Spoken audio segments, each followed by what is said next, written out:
engañarse, nadie pueda, y es la lógica, diríamos, de los contratos como tal. Se diría entonces que sí, cuando llegan acá lo que es tanto el inglés, el español, francés, holandés y todo lo portugués también como tal, sí, pues por el principio diríamos colonizador, acá se enseñan a pensar, que es bastante difícil, dice. Si no me equivoco, hay una película que no me acuerdo en este instante el nombre, pero no es Apocalipto, pero es parecida a Apocalipto, en el que luego de la conquista en tierras mesoamericanas se procede pues a los hijos de los caciques y demás a tratar de enseñarles lo que es primero el español. Les cuesta, dice bastante, porque no es solamente que te enseñen un lenguaje como ahora. Hoy por hoy, por ejemplo, aprender inglés desde lo que nosotros somos los hispanohablantes, se dice que no es tan difícil. Es más bien, no resulta tan difícil. Ahora, no resulta tan difícil, dice, porque ya ha sido atravesada por un tipo de lógica que tanto el alemán, el francés, el inglés, el portugués, el italiano tienen, diríamos, como constitución simplificadora, que en últimas, como piensan casi de una manera instrumental, de una manera natural, en el que ya las cuestiones espirituales, las cuestiones, diríamos, metafísicas dentro de los propios conceptos y los propios significados de cada lenguaje, como se han secularizado, entonces se puede, en últimas, aprender estos idiomas sin mayor problema. Sin embargo, desde una vista ya más profunda, cuando ya se apela a pensar en este tipo de idiomas, sobre todo como pensaban, dicen los antiguos, como pensaban, por ejemplo, los bárbaros germánicos en su alemán arcaico u otros, se comienza a ver diferencias notables. Quizás entonces, más allá de que uno, y con esto no se está diciendo, no hable tal, o lo mejor para un pensamiento abierto, para un pensamiento activo, orgánico, sería que uno tiende a ser políglota. Pero así como tiende a ser políglota, también comience a pensar en esos idiomas que dice que es lo más difícil que hay. Mm, Ahí incluso ya hay tesis bastante interesantes acerca de cómo es que podría descolonizarse el propio lenguaje que uno utiliza, ya sea el español, inglés, alemán o una lengua nativa, que ellas tampoco se salvan de este proceso que ha sido lo que es la colonización y lo que es la afirmación del eurocentrismo. Muchas veces se indica que sobre todo en la carrera que tenemos acá, la carrera vecina de lenguas, se dice que se les está dando cursos de aymara, de quechua o de, puede ser guaraní, ¿no? Sin embargo, las caligrafías que utilizan son pues de origen europeo como tal. Y para colmo no reflejan muchas veces lo que en últimas ha sido el propio lenguaje como tal. Distinto, por ejemplo, a lo que ha sido la evolución del ruso a partir de lo que es griego silírico, si no me equivoco. Es una influencia bizantina, sí, pero se ha adaptado y se ha, lo que acá venimos llamando, se ha metabolizado lo que es ese tipo de primero alfabeto para luego asimilarlo hacia lo que era el contexto ruso como tal. Y hoy por hoy se puede hablar de un alfabeto ruso que tiene ciertas distinciones, pero también algunas aproximaciones con lo que era el alfabeto griego antiguo. Se trata entonces quizás de hacer este tipo de puenteos para ir más allá, para en la posición de Dussel lo que le llama el proyecto transmoderno, pero que quizás incluso habría que repensar eso, porque como se observó, Dussel incluso afirmaba lo que era lo latinoamericano o lo popular latinoamericano, pero si incluso eso es una invención, entonces es motivo pues también de un desarrollo posterior, que claro, no se le puede pedir a un filósofo todos los desarrollos. Para eso supuestamente están pues los que primero son sus discípulos y luego se van a constituir en maestros futuros, en desarrollar este tipo de cosas que en algún momento el maestro ha tratado de encumbrar, pero tendría que ser por ahí, en la línea, y no estar tanto en la preocupación de que, bueno, en mi caso, por ejemplo, hablo español, domino el español como tal. Incluso puedo comenzar a eh, inventar palabras en español que la Real Academia tendría que aceptar porque no estoy incumpliendo con nada. Cuando no se encuentra un significado que uno quiere y se necesita la inauguración de una nueva palabra, pues bienvenida, en tanto no incumplan lo que son las prerrogativas de lo que es esa disciplina del lenguaje. Pero desde esa vista siempre habría que tomar el pero cuando todo se circunscribe solamente hacia lo que es podríamos llamarlo, eh, prejuicio hacia la admiración, hacia lo eurocéntrico como tal.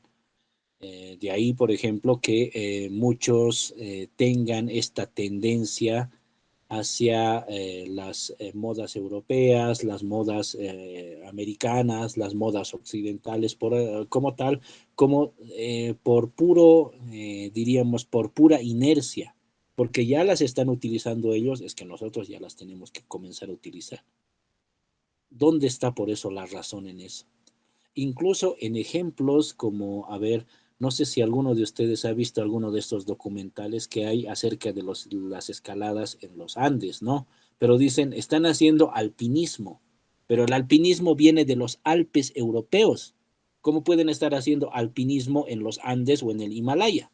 Ya, algunos dicen, estamos haciendo andinismo, pero nadie nunca ha mencionado que cuando está yendo a los Himalayas estén haciendo himalayismo, que sería lo propio desde el sentido estricto del lenguaje. Sin embargo, se les pasa por eso, vamos a llamarla, esos prejuicios inconscientes, se pasa y el lenguaje a veces a uno lo traiciona y acaba diciendo que está haciendo alpinismo en el Everest como tal.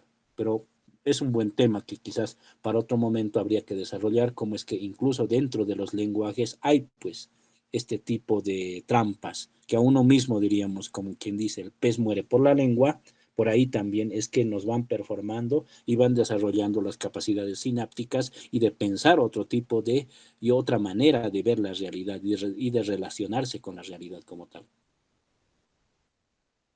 Bien, si hubiese otra intervención, adelante.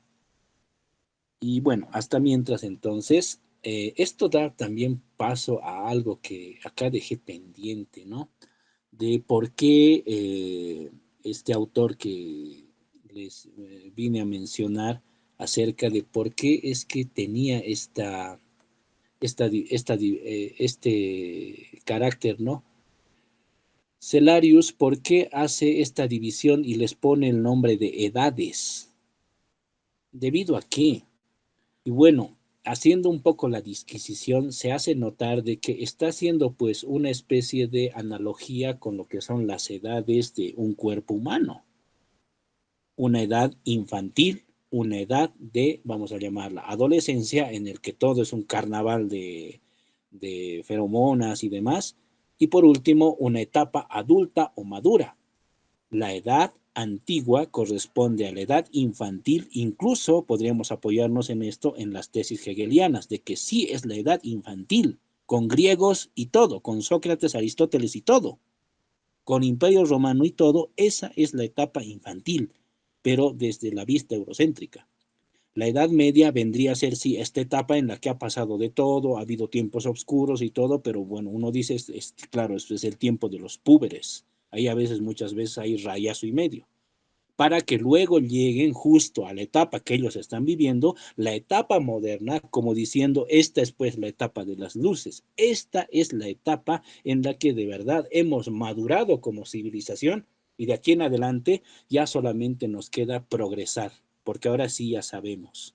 A diferencia, de nuevo, en comparación a las otras civilizaciones, a diferencia de esos otros que se han quedado en la etapa infantil, que sería la edad antigua, o reproducen todavía mediaciones de lo que es la edad media.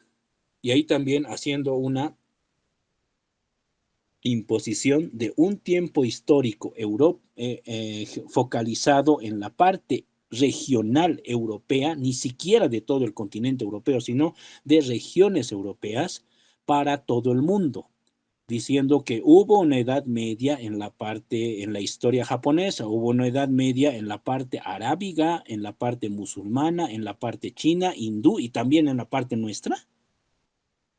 Por eso hay alguno que otro socialista despistado que hasta ahora cree que hubo un tiempo semifeudal acá, cosa pues que ya es bastante y se nota pues que ahí arrastra lo que es estos preceptos de condición eurocéntrica.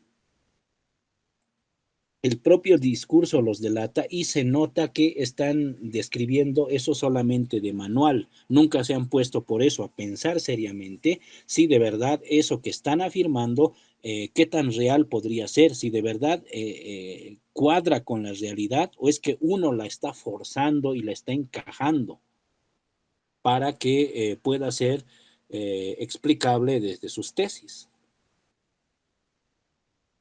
A eso es a lo que se ha llegado. Y esto lleva pues a una total deformación y a una total absolutización, podríamos entender, desde la vista eurocéntrica de toda la historia. Por eso también tenemos el subtítulo de Eurocentrismo, subsunción del sujeto histórico.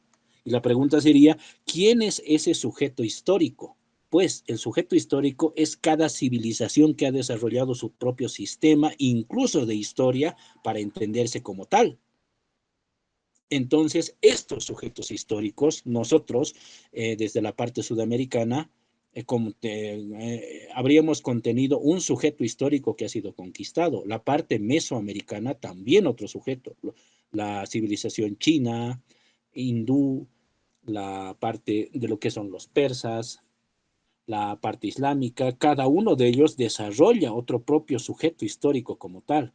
Pero cuando viene lo que es el precepto eurocéntrico y trata de imponernos lo que es una historia universal, que también en términos geopolíticos podríamos llamarla una historia del proyecto unipolar, porque siempre fue imperial, entonces estamos pues en vistas de que sí, evidentemente se está encubriendo, se está ampliando por eso la figura que decía Dussel. Ya no, sí, es el encubrimiento de otro, pero ya no es solamente el otro continental que vive en lo que actualmente se llama la territorialidad americana, sudamericana o norteamericana, sino el otro también, el otro chino, el otro africano, el otro hindú. Y hoy por hoy, con la guerra de Ucrania, para actualizar también, se estaría encubriendo a lo que es el otro euroasiático, o sea, los rusos como tal. A eso se ha, diríamos, llegado y a eso es a lo que nos conduce lo que sería este tipo de tratativa de la historia como tal. Esto incluso con algunos de los compañeros alguna vez mencionábamos de que empuja, pone los cimientos para comenzar a pensar en el proyecto de manera seria de descolonizar la propia historia que uno tiene, para comenzar a sacar este tipo de, eh, vamos a llamarla, prejuicios eurocentristas de nuestra propia historia, para de una vez así comenzar a construir lo que sería soberanía de conocimiento.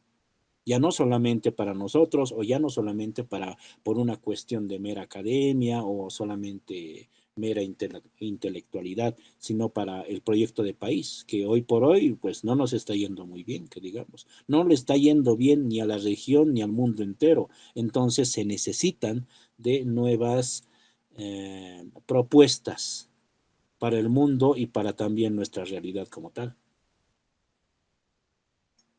Bien, si alguno de los compañeros quisiera también ahora intervenir, alguna pregunta o algo.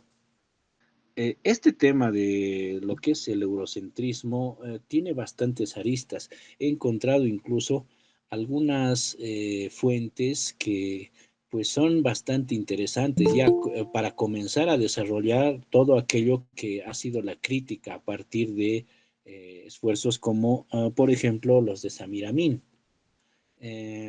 A ver, vamos por un lado.